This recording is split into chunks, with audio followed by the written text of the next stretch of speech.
বন্ধুরা, আমি চিংড়ি মাছ দিয়ে কচু শাক রান্না করব। কচু শাকটা ভালো করে ধুয়ে টুয়ে এবার প্রেশার কুকারে সিদ্ধ হতে দেব।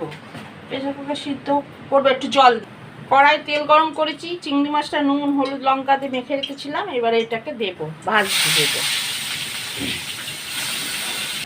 চিংড়ি মাছটা ভাজা হয়ে গেছে, এবার তুলে নিলাম।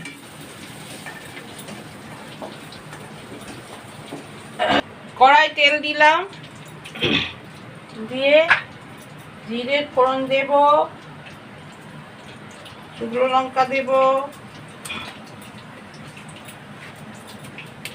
কাঁচা লঙ্কা দেব, দিয়ে ফোড়নটা হতে দেব।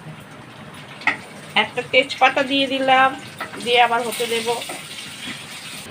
ফোড়ন হয়ে গেছে, এবার পেঁয়াজ দেবো, ভাজবো। এক চামচ আদা রসুনের পেস্ট দিয়ে কষবো।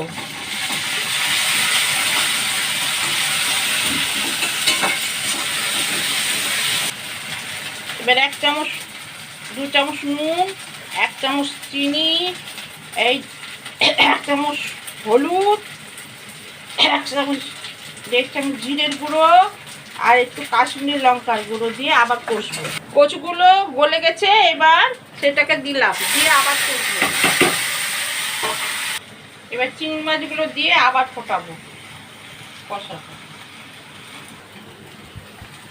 ধনে জিরে ভাজা রেখেছিলাম, সেটাকে দিয়ে দিলাম, আর লেবুর রস দেবো, দিয়ে আবার হতে দেবো। লেবুর রসটা রেডি হয়ে গেল আমার কচু দিয়ে চিংড়ি মাছের তরকারি। এবার নামাবো।